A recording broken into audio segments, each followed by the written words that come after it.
Colonial troops or colonial army refers to various military units recruited from, or used as garrison troops in, colonial territories. Colonial background. Such colonies may lie overseas or in areas dominated by neighboring land powers such as China or Russia. Colonial troops have been used by imperial powers whether ancient or modern. Sometimes they have been recruited under local leaders, as auxiliaries, at other times directly under pay-in officers from the colonial power. They must in turn be seen as part of larger systems of power projection, which may also contain chains of overseas bases and refueling stations. Ships, aircraft, alliance systems and fiscal strength. Origins. At the beginning of the modern colonial period, such troops were predominantly Europeans from the home army of the country concerned, but locally raised, native troops were soon recruited. The latter normally served in separate units, at first under their own leaders, later under European officers. The sepoys of the English and later British East India Company were an early example. By the mid-18th century, these troops were beginning to be directly recruited by the company, allowing more systematic provisioning, drill and tactics. After the British government took direct control of British India in 1858, the sepoys formed the regiments of the Indian Army, some of which survived to the present day in the national armies of Pakistan and India. The French and Portuguese enclaves in the Indian subcontinent also recruited sepoys. Basis of recruitment. In the larger colonial possessions, the garrison was likely to comprise both locally recruited and white troops. The latter might be from the home or metropolitan army, from settlers doing their military service, or occasionally from mercenaries recruited outside the territories of the colonial power concerned. The French Army of Africa, garrisoning Algeria, Morocco and Tunisia, comprised all of these elements. The Dutch had a similar mix of locally recruited and metropolitan troops comprising their garrison in the East Indies, while the Sikhs, Punjabis, Rajputs, Jats, Balochis and other martial races, making up the bulk of the Indian Army, were recruited from British subjects. The 10 regiments of Gurkha Rifles were recruited from outside British territory. Many colonial powers sought to recruit minority peoples, such as the Ambonese in the Netherlands East Indies, to counterbalance majority populations seen as potentially rebellious, such as the Javanese. Such minority groups, and those with records of loyalty and revolt, were often designated as martial races, their supposedly superior martial qualities propagandized, and the communities rewarded with special status. The colonial power might face, however, a dilemma. When military developments made numbers a priority, it had to either trust the majority and so risk loss of control, or alternatively to rely on minorities combined with large numbers of expensive European or other non-local troops. The French Army of the Levant provided an example of the latter option. Raised to garrison Syria and Lebanon from 1920 to 1943, this force of about 10,000 men was predominantly recruited from Alawite, Druze, Kurdish and Circassian minorities, augmented by North African, Senegalese and French Foreign Legion units. The British Army rotated large numbers of its regular troops through India and other overseas possessions, augmenting the local colonial forces. However, it is notable that British forces in Nigeria and other West African territories were under normal circumstances nearly all locally recruited,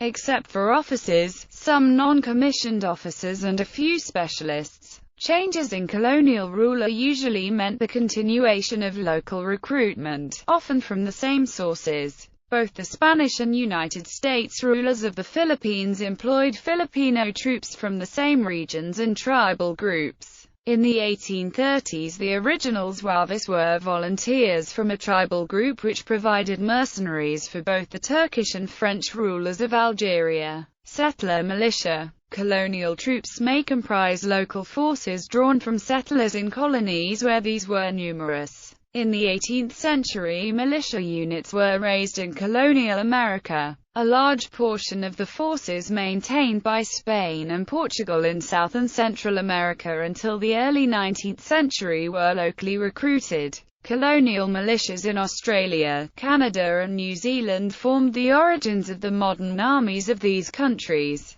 Advantages of colonial troops. The advantages of locally recruited troops in colonial warfare were several. They had familiarity with local terrain, language and culture. They were likely to be immune from disease in areas such as the West Indies and West Africa, which were notoriously unhealthy for European troops. Until the beginning of the 20th century, native troops were usually recruited from tribal or other groups that had long-established martial traditions. It was not uncommon for colonial armies to favor the races that had shown fiercest opposition to the initial conquest of a given territory. Colonial units could be employed in campaigns or conditions where the use of conscripts from metropolitan regiments would be politically unpopular. At the same time, the use of local troops often made the actual colonization more palatable for the locals. Colonial troops could be used to garrison or subdue other territories than those where they were recruited,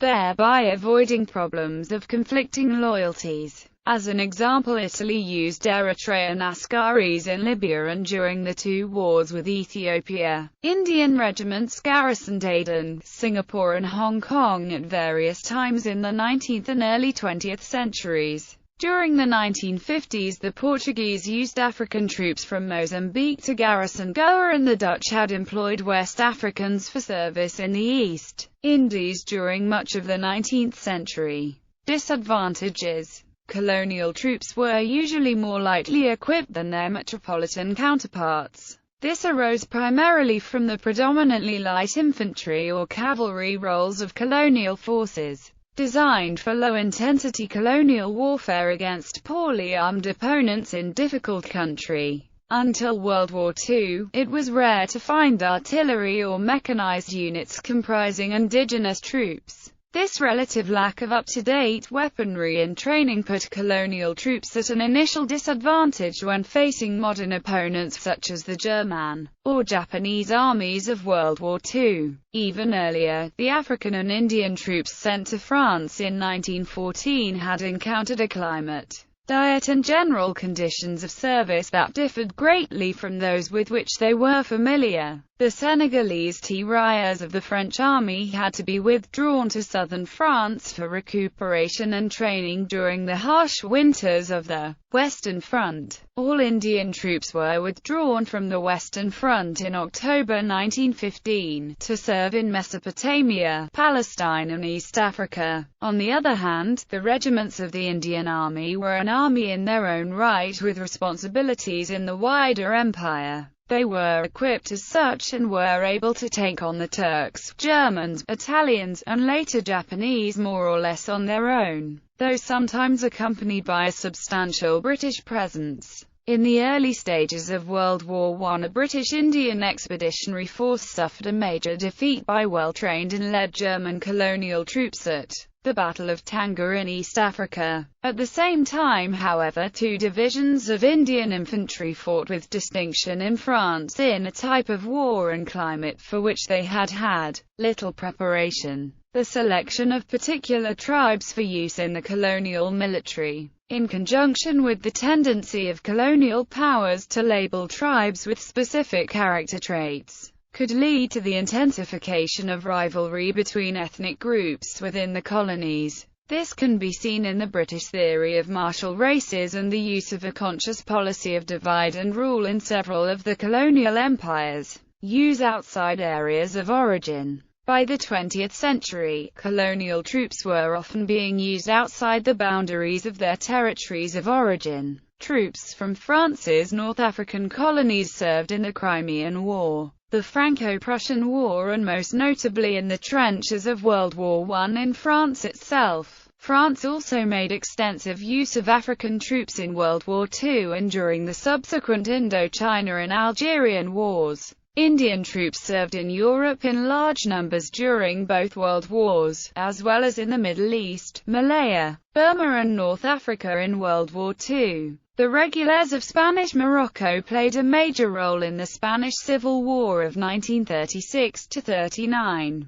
Japan recruited levies from Korea and Taiwan during the period of colonial rule in both countries. Italy employed Dubats from Italian Somaliland, together with Eritrean and Libyan units in the conquest of Ethiopia during 1936. Eritrean troops were also used in the occupation of Libya from 1911 to 1935, and a full division of Libyan infantry participated in the Ethiopian campaign. Portugal employed Landam troops from Mozambique and Angola during World War I, also using them in the garrisons of Portuguese India and Macau until the 1950s. United States. The U.S. Army's 65th Infantry Regiment, formed in 1899, was made up of Puerto Ricans enlisted men and a mix of white and Puerto Rican officers. The regiment performed garrison and defense duties in Puerto Rico and the Panama Canal Zone during World War I and World War II, and served with distinction during the Korean War before being transferred to the Puerto Rico National Guard in 1956.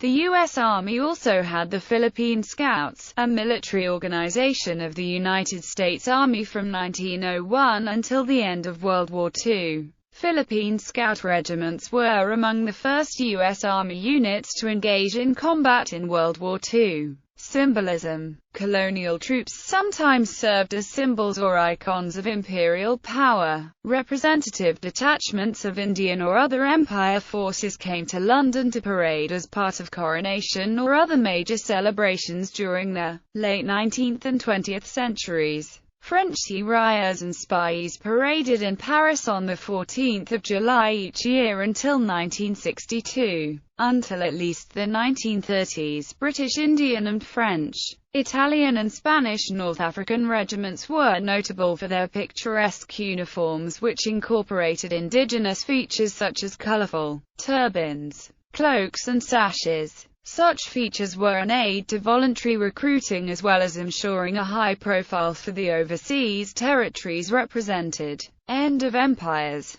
The end of the colonial empires saw mixed outcomes for colonial troops. Where the transition was a relatively peaceful one, the existing colonial units were likely to form the basis of the new national armies. Where there had been extended conflict, those locally recruited troops who had remained loyal to their former colonial rulers might find themselves regarded as collaborators and subject to reprisals after independence. This was particularly the case in Algeria in 1962 and in Guinea-Bissau in 1974. Examples: